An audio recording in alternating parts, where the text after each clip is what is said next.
Good evening. It is another outrageous sunset here in the grand state of Oklahoma. Oh, a bunch of gulls are flying around. I really enjoy, again, you know I'm at Walnut Creek, but I love it here because, again, it's like the ocean at times. It's like a lake or a flooded cesspool. And then other times, like now, it looks like a river. And I can try to imagine. If you know me, you know I imagine. So, all right, there's a little wind blowing. But I hope we're okay. It's pretty low. All right, I'm going to continue. Sport and Mysticism on page 131. All right, I can tell the wind's picking up. Knowledge by identity. In the Tao Te Ching, founding scripture of Taoism, it is said that the wise man can know the whole world without leaving his room. Teachers in many religious traditions have insisted that this is the case. That the discovery of our spiritual depths is a doorway to knowledge of the world at large. In a famous Indian metaphor, the universe is compared to the god Indra's net of jewels, in which each jewel, that is, each person or facet of existence, is present in every other. Excuse me, still no Claritin. It's the same day. One reality, all comprehensive, contains within itself all realities. The one moon reflects itself wherever there is a sheet of water, and all the moons and the waters are embraced within the one moon. The Dharma body, the absolute, of all the Buddhas, enters into mine own being. Yung Chai Ta Shi. The Roman mystic and philosopher Plotinus, Plotinus, Plotinus. Well, go you if you know that guy's name. Expressed in this way. Each being contains in itself the whole intangible world. Therefore, all is everywhere. Each is there, all, and all is each. Man, as he now is, has ceased to be the all. But when he ceases to be a mere ego, he raises himself again and penetrates the whole world. Okay, a little deep. I can tell that the wind is blowing. So I'm gonna be like, yeah, I know. All right, let's keep going. While we have a smidgen of light. Because we are usually attached to ordinary appearances, we have little or no access to this fundamental order. We need to penetrate beneath appearances if we are to find the all-encompassing knowledge we secretly possess. Meister Eckhart wrote, "When is a man in mere understanding? I answer, when a man sees one thing separated from another. And when is a man above mere understanding? That I can tell you.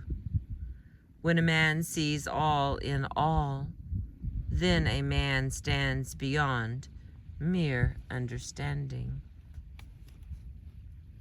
Like, I read a lot of this guy's stuff when I was like a teenager.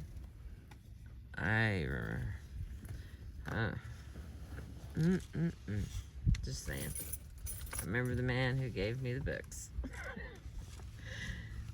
Here we go. Every mystical tradition. Okay, wait a minute. Where is that? There's an asterisk from the top of the page. And let's see. Net of jewels, in which each jewel, that is, each person or facet of existence, is present in every other. And then the little side note. The scientific equivalent today is the hologram. In every section of a hologram, there exists a miniature duplicate of the entire picture. Stanford's Carl Pribram and other brain researchers believe that the brain operates largely on holographic principles. See The Silent Pulse by George Leonard. All right, back to every mystical tradition refers to a knowledge by identity that transcends all particular kinds of information to an integral insight through which one knows the world's essential secret. But there are more mundane kinds of knowledge that derive from it. Some mystics, it is said, can read another person's mind and heart, can divine the secrets of nature, can sense what is happening in other times and places. To make this practical kind of knowledge accessible, however, the seer has to have a mind prepared to absorb these particular items. It takes the artist's trained sensibility or the scientist's immersion in the pertinent scientific data to translate the essential knowledge by identity into artistic or scientific discovery.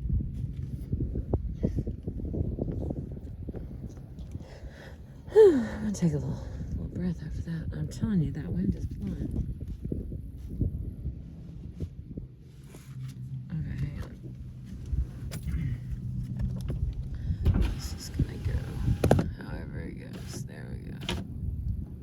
At least a little wind will be stopped. At least a smidgen. Okay. Now we're back. Well, kind of, almost. There we go. Alright. The wind is still blowing in my face. Not reading the little sentence again.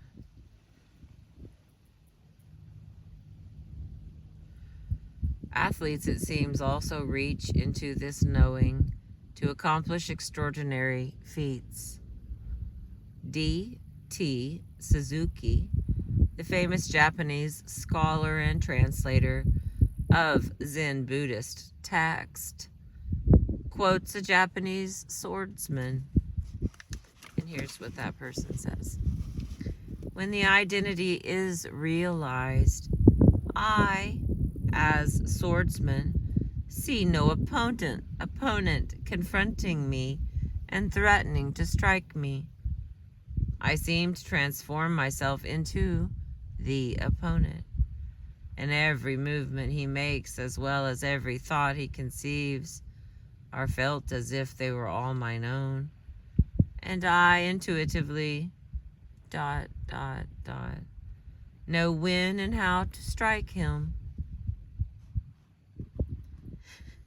In her book, Sport and Identity, physical education professor Patsy Neal describes an experience she had competing in the free throw championship at the National AAU basketball tournament as a college freshman. She had practiced strenuously for the event and knew she was capable of scoring well, but was too nervous to deal well in the early rounds of competition.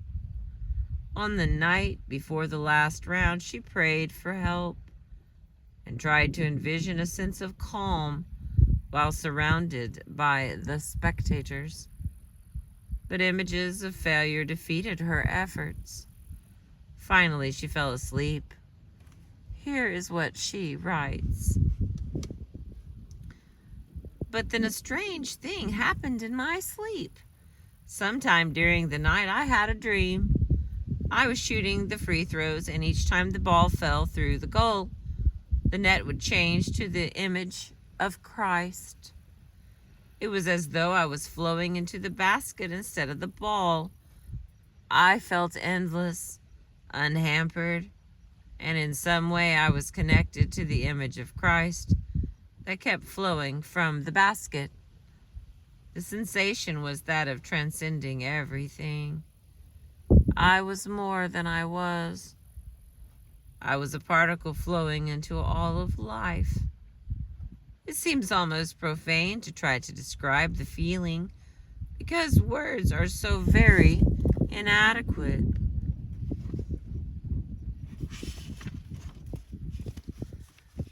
The next day, I still had the feeling when I woke. I felt as though I was floating through the day, not just living it. That evening, when I shot my free throws in the finals, I was probably the calmest I have ever been in my life. I didn't, ... see or hear the crowd. It was only me, the ball, and the basket. The number of baskets I made really had no sense of importance to me at the time. The only thing that really mattered was that I felt. But even so, I would have found it hard to miss even if I had wanted to.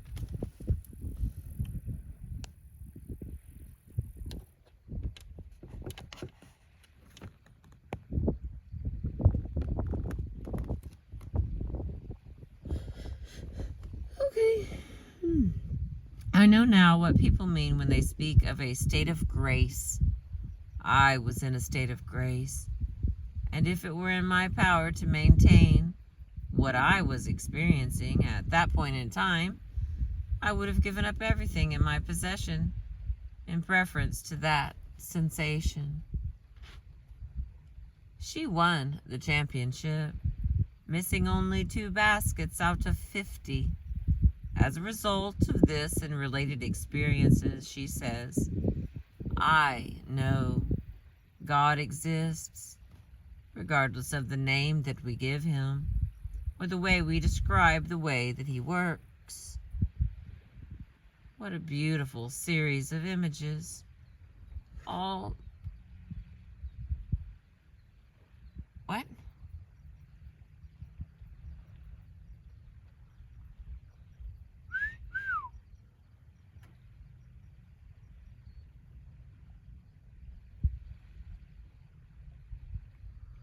All right.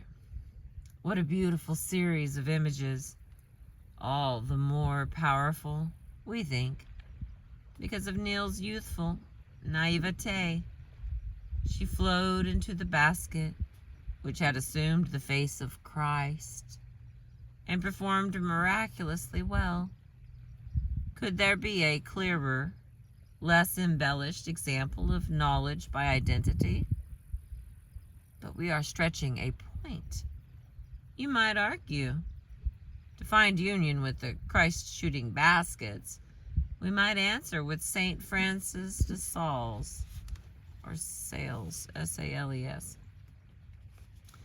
God requires a faithful fulfillment of the merest trifle given us to do, rather than the most ardent aspiration to things to which we are not called. Or with St. Francis of Assisi, that God can be served and known in our simplest act of loving gesture. Athletes often communicate with one another in ways that seem to surpass ordinary connections, in ways that have the flavor of knowledge by identity. Pitching great Sandy Koufax tells us about the extraordinary rapport he had with catcher John Roseborough. He recalls it as his most vivid memory of the 1963 World Series. As I got the ball back and began to look in for the sign, I thought to myself I'd like to take something off my curveball. Now, why does a thought like that come to you? A change-up curve is exactly what you don't throw, Mantle, particularly in a spot where it can cost you a ball game. Change-up curves are what Mantle hits out of ballparks. I hadn't thrown a change-up in the entire game, as far as I could remember. And in the same moment that the thought came into my mind, there flickered the answering thought. But how will I explain why I threw it if he hits it out of here? I know it isn't brave, noble, or professional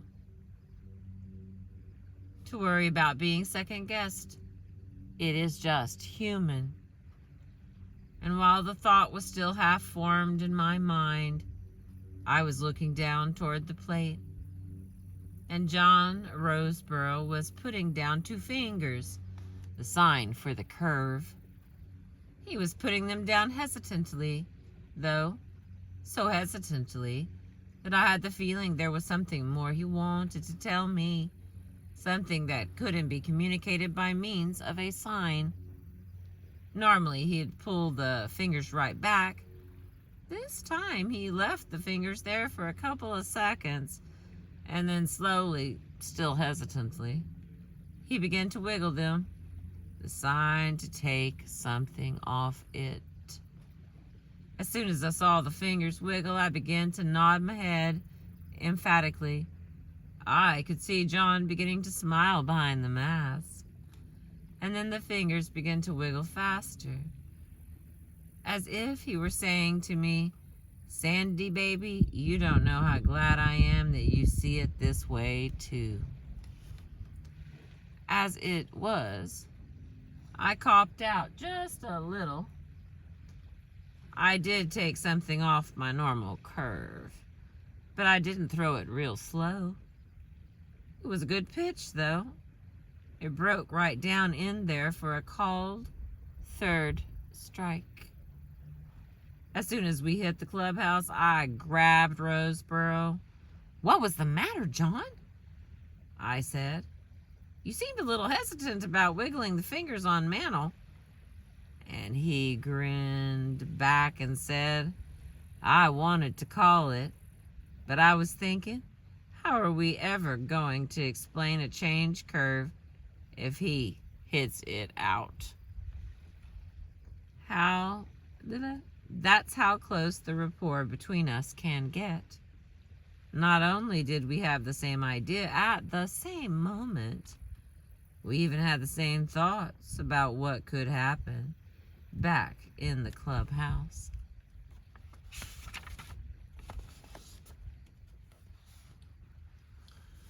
There are enduring legends about the uncanny rapport among skiers and climbers lost in the mountains or the wilderness, among basketball players, rowers, and participants in other sports.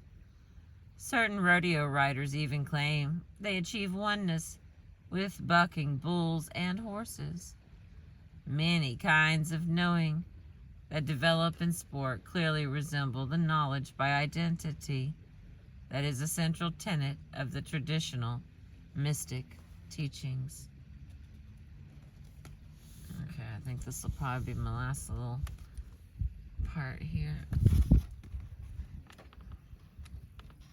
because I can't see very well, even though the sky is beautiful. Here we go. Stay with me, stay with me. The richness of the inner world, page 136. As we have seen, a wide variety of spiritual experience emerges in sport. Moments of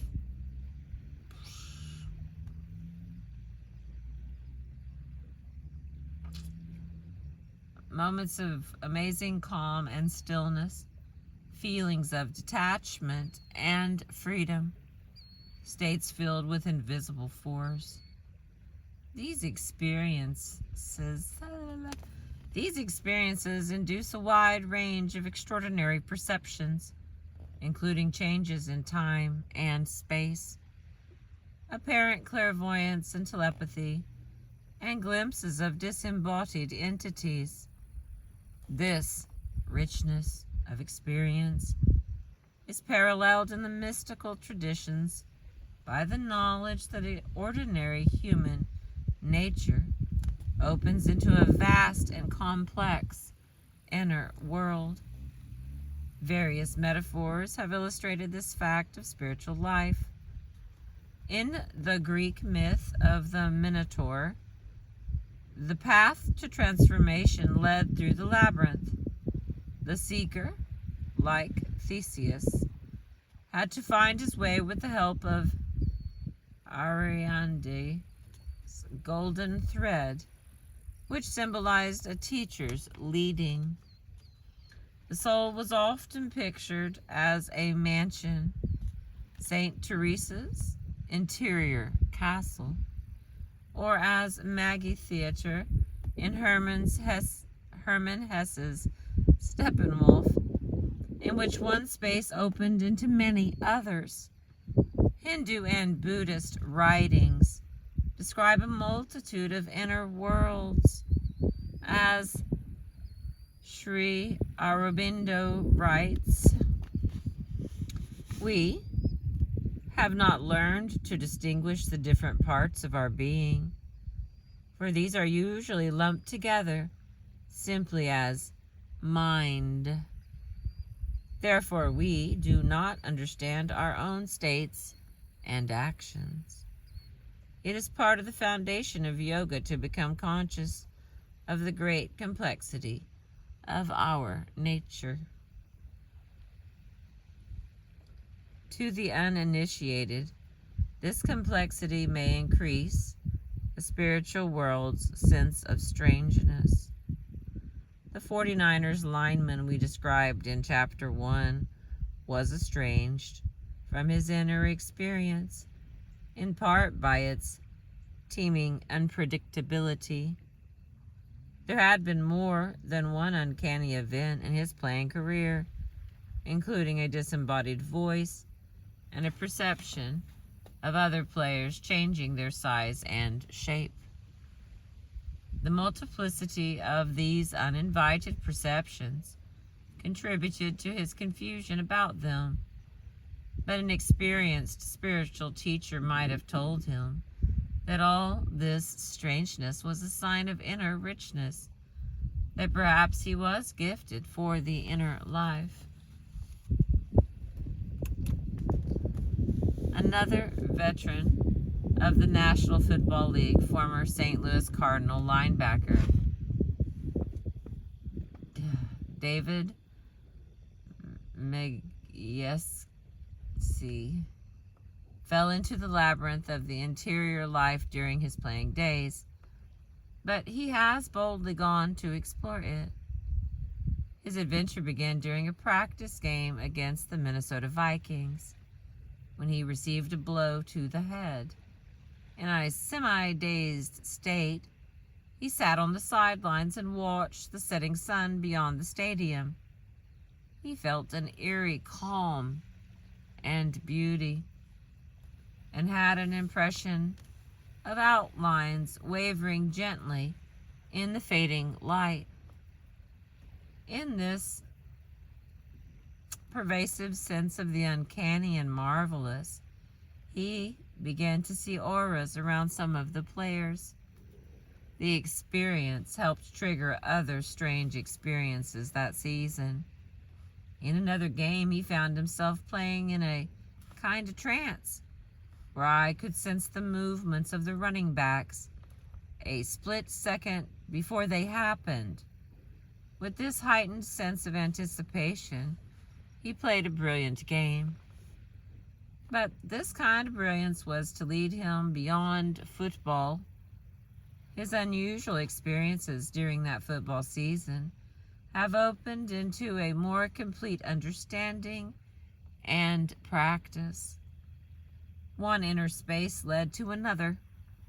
The spontaneous richness of these events led him into yoga and other disciplines, and he has finally evolved his own path through the adventures of the inner life.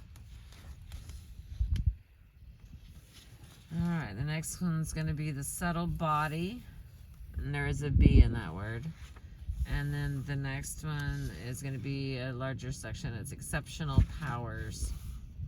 Oh, I'm like totally wrong. It's just a bunch of, like a chart. So I'm not quite sure how we're going to do that. And then we'll be good. Oh, we did it again, friends. We did it again. Lost my dollar bill. Dollar bills, y'all. Lost my dollar bills, y'all. Okay, I'm gonna let you go so I can.